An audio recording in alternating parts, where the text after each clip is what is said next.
Hey, aloha, Mark J. coming to you from our crib today here in beautiful Kalaheo, Kauai, with my friend, the big-ass whiteboard. Actually, not really that big anymore like myself. I guess it's been working out. You've been working out?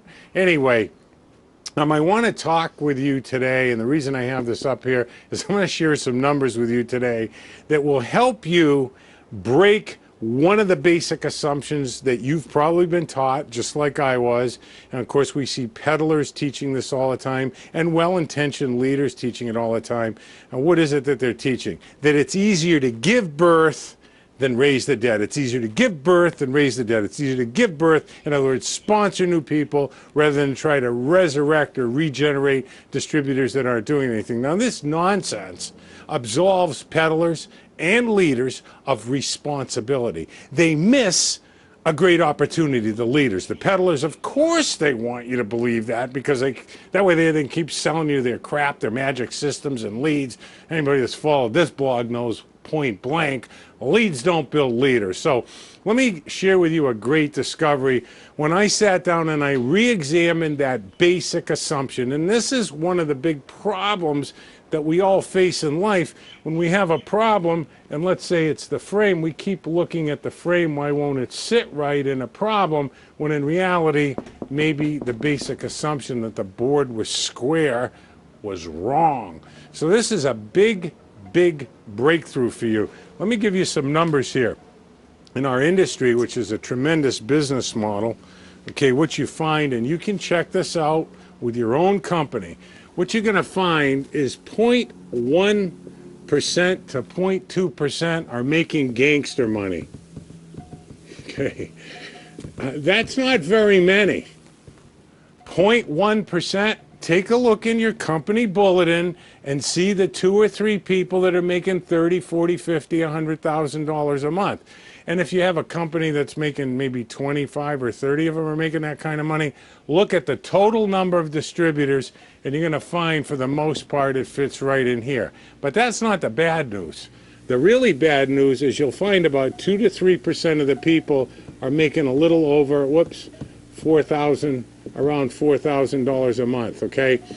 These numbers are totally unacceptable. And when I had heard it one too many times, easier to give birth than raise the dead, easier to give birth than raise the dead, easier to give birth than raise the dead. I got such odd to do about this, okay? Because it stops you from improving. It stops me from improving, and we just sponsor more and sponsor more. So what should these numbers be?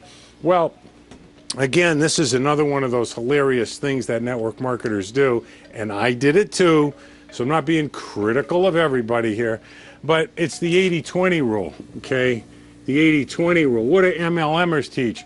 80% of the people won't be interested, 20% that are interested, 80% of them won't join, and only 20% of the 80% that join will do anything. Well, you know that if you follow this blog, this is actually known as Pareto's principle, okay? And every MLMer has this totally backwards. They get it totally upside down. They use it for motivation and everything.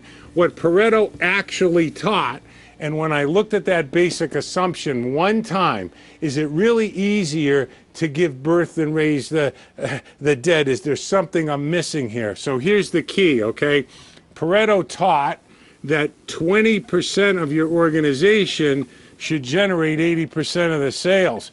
Well, that is not happening with producers, and it wasn't happening in my group in the 90s either. And I said, you know something? Something is dramatically wrong here. Do you understand how powerful this is? Because once I said, if this is the standard that we should be shooting at, if 20% of our group should be producing nicely, and 5% of them, not 0.01% of them, should be crushing it with gangster money, there's got to be something wrong. Now, if you say it's easier to give birth than raise the dead, then it blocks you from looking at what you're doing. It blocked me from looking at what I was doing. It blocks everybody. Now, of course, there's some very unethical people that don't want you to take a look at that, okay? But that's not what this is about. This is about you and how you can improve in your business and how you can do it. So here was my discovery. I said, if this is the standard I should be shooting at. Now, I want to give you a little background here. I worked with Britannica, I worked with Combined Insurance, okay, and I work with Mutual in New York. These are all billion-dollar companies, a record setter in the insurance industry, record setting in the mutual part of the insurance industry, and obviously the top book company. And you know what? They had about 25% of their people producing. So I came from organizations and was trained by people like that. So this didn't seem like an unrealistic standard to me. What I decided was, and this hurt, but at the same time it freed me. This is very, very important. Maybe we suck as coaches, I said. Maybe what we're teaching people is wrong, and maybe, just maybe, together, those two things put together, we can find out better business principles to teach, better things to teach, and become better teachers. And bam, it happened. What happened over, I built at a company called Zango, and what's interesting is when they were at 1.25 million reps, myself and my wife, the fabulous Davine, we were in the top 50, but that's not really important. What's really important is our group was anywhere from 40 to 70% smaller than the other 49 top earners. Now, why was that? It's because they were operating here and we were operating here. You see, if you're going to run on the idea that it's easier to give birth than raise the dead, it blocks you, it absolves you from responsibility of looking at what you're doing and what you're teaching. And that is a critical breakthrough if you really want to make a lot of money.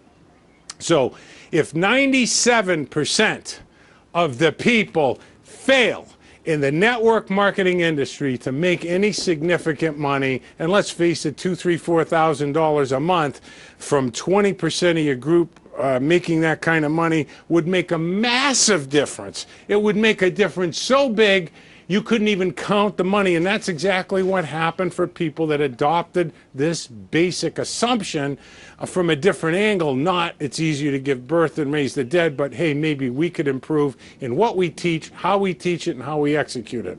Okay?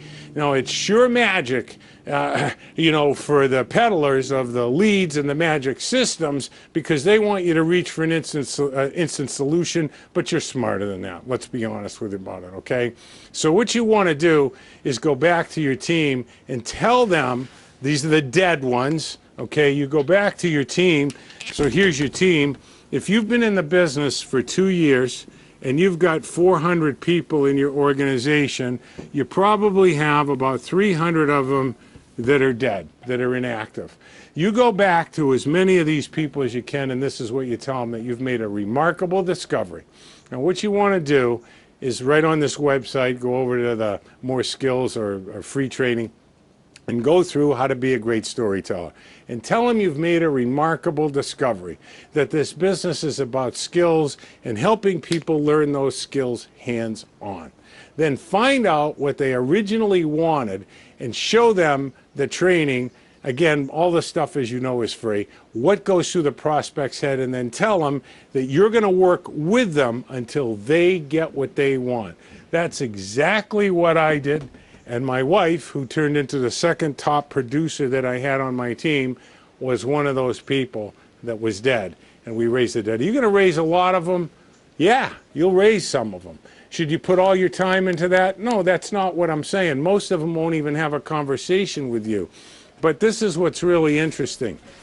In inner city schools, recently, the last 3 or 4 years, this program was developed to help kids in inner city schools. Do you know why most kids drop out of school? It's not because of the environment. It's not because their friends are making money selling drugs, or their friends quit school and now they're driving a car. The reason they quit school was they felt incompetent at completing the assignments. They felt incompetent. So you've got to get your people the skills and then promise them that you'll help them, work with them hands-on. That's what we discovered drove us from this type of production to this type of production. And I got to tell you something. If you go to someone and you find out what they want, and you on the heels of telling them you made a great discovery, and then you promise to work with them hands-on, executing the skills with them, and that you're not going to let them fail, you're going to find something out that's really interesting. You're going to find out what most people don't want you to know, and here it is. What they don't want you to know is why you should look at the percentage of people that quit. What they want you to think is that those people weren't right for the business. If you have a group of 400 and 300 of them quit, and 65 or 70 of them aren't making any significant money, they want you to believe that those people just aren't right for the business. They don't want it bad enough. That is not the truth. They don't know what to do. They don't know what to say. Get into this site, learn what to say, what to do. And you know this if you've been here before. It's all free. Okay, we're sort of the anti-hero out there. The fundamental thing is that people don't want you to look at the amount of people that are failing, okay, because they think it's going to make you negative. What I'm telling you is inside the people that are failing are the answers to success. And it all gets down to one simple thing. They simply don't know what to do and what to say. They feel incompetent. Nobody wants to feel that way. You can actually not only learn what to do, but you'll set more successful people in motion that come in at the beginning, and you'll never have to deal with that problem again. Do me a favor. Leave me a comment. Let me know what you think, and get down on that skill. Be a great storyteller, and share these skills with your team. Peace be the journey. We'll see you on the beaches of the world.